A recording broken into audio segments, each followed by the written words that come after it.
only 1.5% to 5% of Catholic clergy are engaged in child abuse.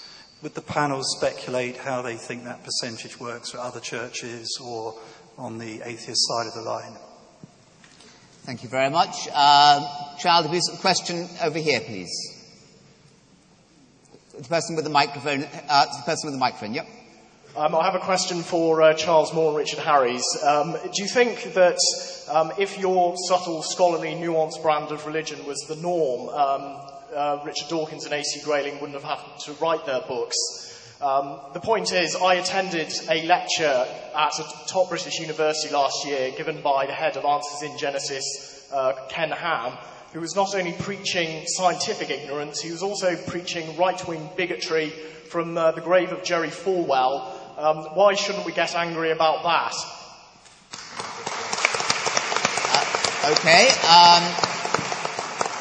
I'm going to ask the side to come in first on those. Can I just say on that... Can you speak to the microphone? I don't believe that I was arguing for a subtle and nuanced brand of Christianity. I think I was simply arguing for a mainstream traditional form of Christianity.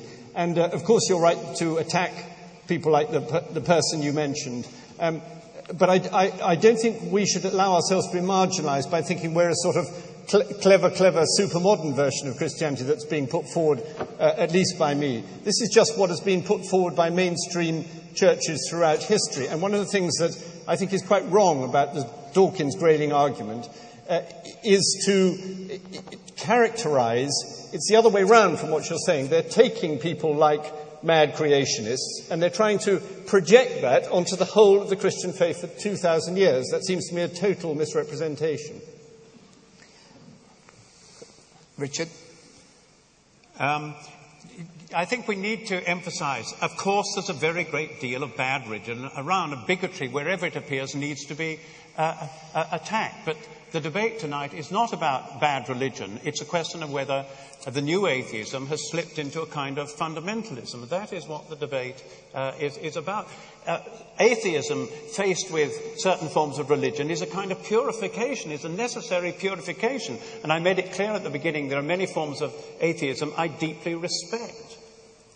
If God did exist, how come he's letting Richard Dawkins and Anthony Grayling say what they are saying? I think to help us all to think. Good. Help us to think, both of you. Well, yes.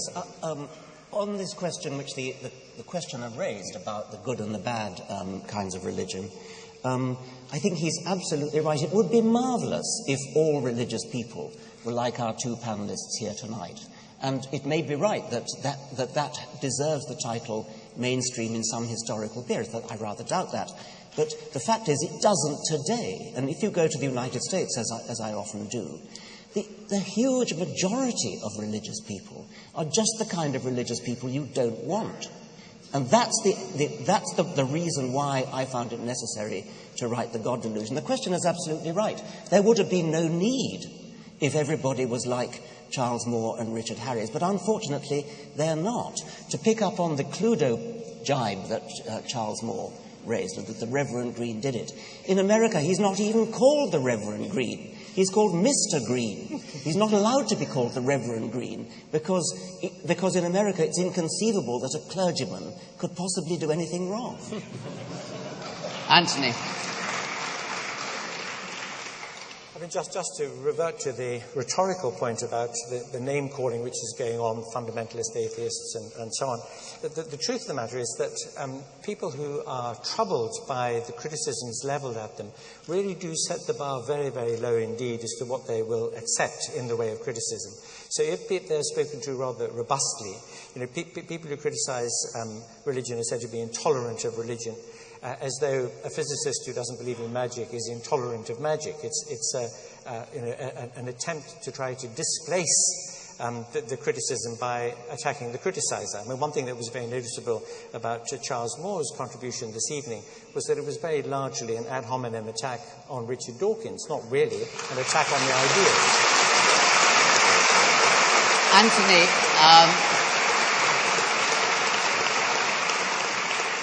have you ever had a religious experience? No, but the nearest thing that I ever came to it was when I fell in love with my wife. And she's here tonight. I think that certainly deserves a round of applause. Charles and Richard, have you ever had an atheistic experience? Just for... Yes, of course, because it's a phase that you go through when you're a teenager. Ah, okay. Wow. Okay. We're going to have a question. There's a lot of questions over here. I'm very keen to get some questions down over on this side here, but a gentleman here first.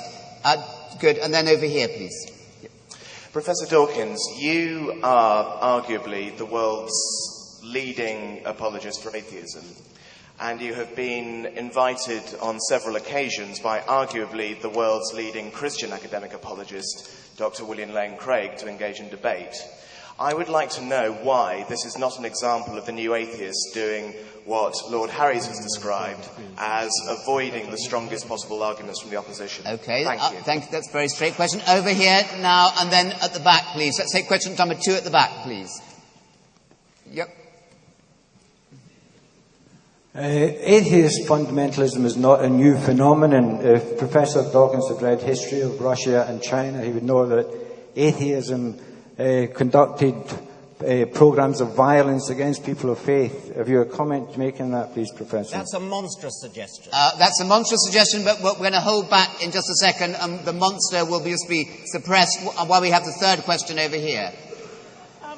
Professor Grayling talked about the many strands of unbelief, and Charles Moore talked about the subtleties of Christianity, and I wonder whether Mr. Moore would like to comment on the idea that there's not much subtlety in calling everybody that's an unbeliever an atheist. Okay, we'll take Richard first on why you were not apparently prepared to debate against that lady. Then we'll come over here and we'll finish up on the question there about Stalin's gulags.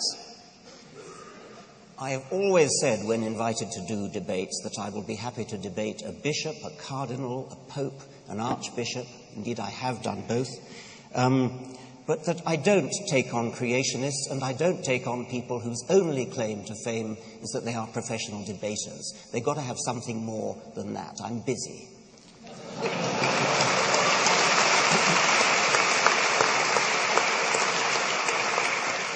And if she said she was busy too, you would say... It was a he, actually, but... Oh, oh my goodness, what a boob. Over here, moving straight on, yeah. What do you want me to do?